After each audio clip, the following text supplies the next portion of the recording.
semuanya. Hari ini kamu sudah diberikan sekolah, waktu libur, waktu istirahat selama beberapa hari ketika kamu menghadapi ujian UTS. Jadi sebelum ibu memberikan remedial, ibu akan melanjutkan materi kita yang tertinggal dalam karya yang keempat, yaitu tentang hambatan-hambatan dalam membangun persaudaraan antar umat beragama dan kepercayaan lain. Masih sama ya, masih bab 4 ini. Kamu lihat buku kamu di karya yang keempat ini. Oke anak-anak ibu. Jadi anak-anak ibu yang terkasih, sebelum kita masuki materi kita hari ini, maka terlebih dahulu kita berdoa. Ambil sikap untuk berdoa. Marilah kita tandai diri kita dengan tanda kemenangan Kristus dalam nama Bapa, Putra, dan Roh Kudus. Amin. Puji dan syukur kami haturkan kepadamu Tuhan atas cinta kasih yang kau berikan kepada kami pada pagi hari ini. Bapa yang maha baik, sebentar lagi juga Tuhan kami akan memulai proses belajar mengajar kami. Terangilah kami dengan Roh Kudus-Mu agar kami mampu untuk menerima apapun yang terangkan oleh Bapak Ibu Guru kami. Bapa yang maha baik, kami juga berdoa bagi kedua orang tua kami dimanapun mereka berada. Berkati senantiasa pekerjaan yang mereka kerjakan. Tuntun langkah kaki mereka agar apapun mereka kerjakan bisa menyekolahkan kami, anak-anaknya, sampai ke jenjang yang lebih tinggi lagi. Kami serahkan kita kami pada pagi hari ini hanya ke dalam tangan-Mu dengan pengantaran Kristus Tuhan kami. Amin. Bapa, Putra, Roh Kudus. Amin. Nah anak-anak ibu yang terkasih, kamu tetap stay at home, daring bukan luring, belajar dalam jaringan ataupun belajar di rumah. Jadi walaupun belajar di rumah, kamu jangan main-main. Tetap setiakan jam 8 sampai jam 12 kamu waktunya belajar. Setelah selesai jam 8 sampai jam 12, kamu boleh bermain, boleh mengambil aktivitas yang lain. Oke? Tetapi apa? Tetap menggunakan protokol kesehatan. Jadi anak-anak ibu, walaupun kita daring, jangan pernah absen. Kenapa? Karena itu yang akan menentukan nilaimu, nilai portofolio, nilai pengetahuan, keterampilan, sikapmu. Mengerti? Tujuan pembelajaran kita hari ini adalah supaya anak-anak ibu mengetahui apa aja hambatan-hambatan yang membangun persaudaraan antar umat beragama dan kepercayaan lain. Oke? Itulah tujuan pembelajaran kita hari ini. Jadi anak-anak ibu, untuk membangun persaudaraan dan antar umat beragama dan kepercayaan lain itu tidaklah semudah membalikan telapak tangan. Kenapa? Karena berbagai tantangan ataupun hambatan supaya terciptanya kerjasama itu dalam membangun persaudaraan antar umat beragama dan kepercayaan lain tidaklah mudah. Karena apa? Karena tantangan dan hambatan itu datang dari semua pihak yang tidak menginginkan terciptanya kerukunan serta persaudaraan antar umat beragama dan kepercayaan lain. Oke? Anak-anak ibu sampai di sini bisa dimengerti? Anak-anak ibu, hambatan-hambatan apa aja? Yang pertama itu fanatisme. Jadi fanatisme ini apa? Fanatisme ini adalah menganggap bahwasannya agamanya itulah agama yang paling benar. Dia menolak, oke? Ini agamanya lah yang paling benar.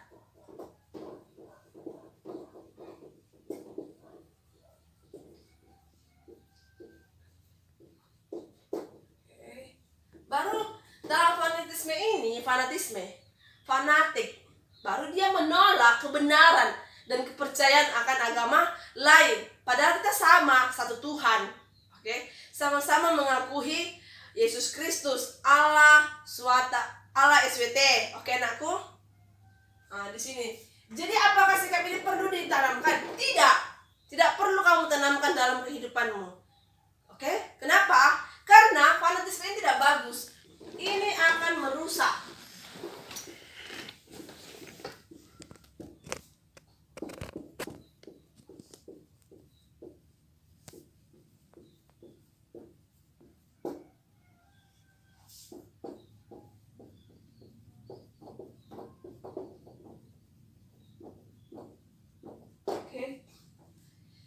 Fanatisme ini akan merusak tali persaudaraanmu yang sudah kamu bangun bersama sejak kecil bersama temanmu dengan agama yang lain. Jadi anak-anak ibu tidak perlu kamu fanatik terhadap agamamu. Kamu harus menerima, kamu harus menghargai apapun kebenaran akan ajaran agama seseorang, tradisi seseorang, dan lain-lain. Nah, anak-anak ibu, yang kedua, hambatan yang kedua adalah generalisasi. Generalisasi ini adalah sikap yang mengatakan bahwa pemeluk agamanya adalah agama yang benar. Jadi di sini sikap pemeluk agama ini terjadi sikap teror terhadap agama lain. Jadi di sini dikatakan bahwasannya agama Islam itu MUI itu adalah agama yang paling benar, pemeluk agamanya adalah ajaran-ajaran yang paling benar. Belum tentu. Itu belum tentu. Itu menurut agama mereka. Tetapi apa? Kita menghargai sikap pemeluk agama itu yang diajarkan kepada umatnya. Tetapi kita juga mempunyai pendeta, pastor. Ajaran pemeluk agama kita adalah ajaran yang paling benar menurut kita. Tetapi apa? Kita tidak perlu, ini sikap pemeluk.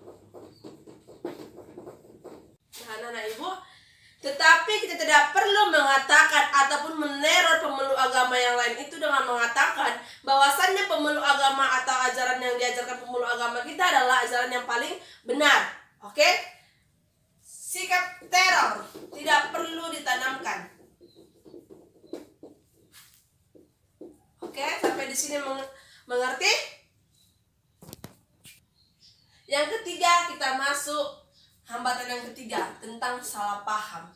Biasanya kesalahpahaman ini terjadi akibat ketidaktahuan kita akan agama lain ataupun sikap kita yang mau tahu tetapi pendapat kita adalah pendapat yang salah. Jadi inilah biasanya terjadi kesalahpahaman antar umat beragama ataupun kepercayaan lain. Jadi anak-anak ibu, untuk mengatasi ini kita harus mengetahui dan memahami apa ajaran ataupun tradisi yang dilakukan oleh agama lain, agama saudara-saudara kita. Supaya apa? Supaya kesalahpahaman ini tidak terjadi kepada kita. Dan kita tidak dibenci oleh teman kita yang beragama lain. Sampai di sini mengerti? Nah, yang keempat itu adanya kelompok atau golongan yang melakukan tindak kekerasan berbasis agama sehingga menimbulkan konflik di tengah masyarakat yang membunuh, di tengah masyarakat, membunuh, merusak dan membakar tempat ibadah, melakukan teror. Jadi di sini, tindak kekerasan itu ada banyak. Anak ibu, ada yang membunuh agama lain, baru merusak tempat ibadah dan membakarnya. Apakah salah orang kalau beribadah? Tidak salah, tetapi apa? Tetapi itu yang tadi dijelaskan pertama itu bahwasannya dalam agama mereka fanatik, hanya menganggap bahwasannya ajaran agamanya lah agama yang paling benar. Sehingga mereka tidak mau melihat agama lain itu beribadah, melakukan atau mengimani kepercayaannya akan agamanya sendiri. Baru teror. Mereka banyak meneror seperti agama, kita nggak cakap aja lah, agama Islam. Agama Islam itu kita bisa lihat di lingkungan masyarakat kita, paling perlu masyarakat orang Batak. Mereka tidak suka mencium aroma ataupun tempat dagangan ataupun usaha yang dilakukan oleh orang kita Kristen ataupun orang Batak. Kenapa? Bahwasannya mereka menganggap bahwasannya itu adalah haram sudah, tapi haram. Baru kalau orang Tionghoa, orang Hindu melakukan semayam ataupun beribadah menurut agama kepercayaan mereka, itu adalah mencium aroma-aroma yang seperti apa ya? Harum. Harum. Bahwasanya mereka itu menganggap kalau agama Hindu itu mengundang setan ataupun roh halus. Anak-anak ibu sampai sini bisa? Masuk kita yang kelima. Kebebasan beragama dan berkeyakinan. Meskipun undang-undang kebebasan kita sudah diterapkan oleh pemerintah,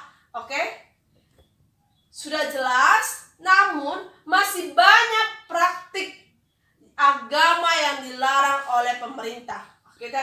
Masih banyak agama yang dilarang pemerintah. golongan larangan beribadah. Sehingga banyak larangan, banyak golongan-golongan, ataupun banyak yang menganggap bahwasannya agama mereka itu adalah agama yang tidak pernah dihargai oleh saudara-saudaranya. Pemerintah sendiri aja pun tidak mampu memberikan solusinya. Oke? Pemerintah tidak mampu memberikan solusinya. Mungkin karena kita adalah mayoritas, agama kita adalah agama Islam yang paling banyak, sehingga pemerintah kita tidak mampu memberikan solusi kepada kita. Oke, sampai di sini mengerti? Kita masuk yang keenam, isu hak sipil warga negara yang rendah. Yang ketujuh itu, kebebasan kita berpikir, berekspresi, masih sangat terbatas, ya sangat terbatas. Oke? Kalau kamu berekspresi akan pelajaran yang diberikan oleh Bapak Ibu gurumu, mungkin usahamu ataupun kegiatanmu dihargai. Ekspresi kita tidak dihargai. Sampai di sini mengerti? Jadi anak-anak Ibu, sampai di sini materi kita. Jadi untuk kita, jangan kita menanamkan sikap fanatisme kita, sikap tidak menghargai agama orang lain, sehingga itu akan merusak, mericu bahwasannya kita terjadi pertengkaran yang sangat luar biasa antara agama kita dengan agama lain. Tetapi apa? Kita menanamkan nilai cinta kasih kita, nilai kemanusiaan kita, sikap toleransi kita, sikap mau terbuka akan kepercayaan dan kebenaran agama lain.